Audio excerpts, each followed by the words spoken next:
नमस्कार, स्वागत है आपका मेरे चैनल जीवन के रंग डॉक्टर सुनीता मिश्रा के साथ। आइए आज आपको बताते हैं खर्राटे दूर करने के उपाय। नींद में खर्राटे भरने वाले बहुत सारे लोग होते हैं। जब वो खर्राटे भरकर सो रहे होते हैं तब तो वे मजे से नींद ले रहे होते हैं, लेकिन उनके आसपास वालों पर क्या गुजरती है वो शायद नहीं जानते। आमतौर पर खर्राटों की आवाज़ इतनी तेज होती है कि दूसरा व्यक्ति सो नहीं पाता या नींद से जाग जाता है। कुछ लोग खर्राटों में अजीब अजीब तरह की आवाज़ें निकालते हैं और अन्य लोग सहज नहीं हो पाते। इसके बुरे पहलू हम बताएंगे आपको। स्वास्थ्य से संबंधित इसका बहुत गहरा संबंध है, इसलिए खर्राटों को हल्के में न लें। वैसे खर्राटों के बारे में आम राय तो ये होती है जब हमारी नाक में हवा ठीक से घुस नहीं पाती तो भीतर से स्नायु कंपन करने लगते हैं और यही आवाज़ खर्राटे बन जाती है। जो लोग खर्राटे लेते हैं उनके गले और नाक के टिश्यू अक्सर आकार में बड़े होते हैं। यदि सोते समय आपकी जीभ श्वसन प्रक्रिया को बाधित कर रही है तो इससे भी खर्राटे होते हैं। तो आइए जाने कैसे कैसे खर्राटे होते हैं। बंद मुंह के खर्राटे। यदि आप मुंह बंद करके खर्राटे ले रहे हैं तो यह स्थिति होती है, तब यह होता है कि आप सोते समय आपकी जीभ की स्थिति कुछ गड़बड़ हो। खुले मुंह के खर्राटे। ऐसा उस स्थिति में होता है जब आप गले की पेशियों में कुछ समस्या हो। पीठ के बल सोने पर। अधिकांश लोग पीठ के बल सोते हैं, ऐसे में भी खर्राटों की हरकत होती है।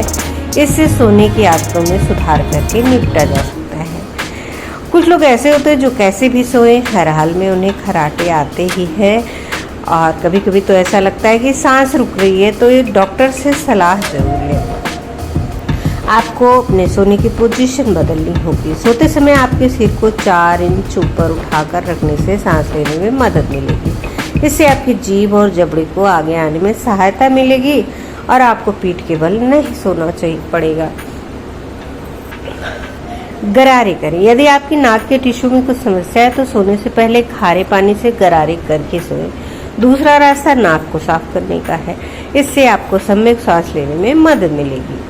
अपने कमरे की हवा को थोड़ा नम रखें। उमस को घटाने वाले उपकरणों का इस्तेमाल भी ऐसे में फायदेमंद होता है। जब व्यक्ति सोते हुए व्यक्ति के नाक से अपेक्षाकृत तेज आवाज़ निकलती है तो इसे खर्राटे यानी स्नोरिंग कहते हैं। इसे ऑब्स्ट्रक्टिव स्लीप अपनिया कहा जाता है, अर्थात नींद में आपकी सांस में अवरोध उत्पन्न होता है। तो इसका उपाय क्या है, आइए जानें। खर्राटे भी कई प्रकार के होते हैं। कुछ लोगों की तो श्वास नींद में पूरी तरह से अवरुद्ध हो जाती है। एक गंभीर समस्या है और लंबे समय में यह आपके हृदय और मस्तिष्क पर बुरा प्रभाव डालती है। इस अवस्था में आपकी नींद भी पूरी नहीं हो पाती। व्यक्ति को दिन भर थकान लगी रहती है। इसके कारणों की जांच करने के लिए स्लीप लैब जाना पड़ता है, जो कि बड़े शहरों में उपलब्ध है। इसमें आपको एक यंत्र से जोड़ दिया जाता है जो नींद में आपकी गतिविधियों को संचालित करता है। इसका विश्लेषण करके आपको उचित उपचार बताया जाता है, जो कि वजन कम करने, नींद के दौरान एक मशीन का उपयोग करने से ऑपरेशन तक भी हो सकता है, ज़्यादा गंभीर स्थिति हो तो। लेकिन जो आप प्रयास कर सकते हैं, अगर आपके घर में कोई खर्राटे ले रहा है, बार बार सांसें रुकने जैसी स्थिति हो रही है, तो उसे हिला डुला दें तो खर्राटे बंद हो जाते हैं। सोने की पोजीशन बदल दें तो भी खर्राटे रुक जाते हैं। तो ध्यान दें और खर्राटे को हल्के में ना लें।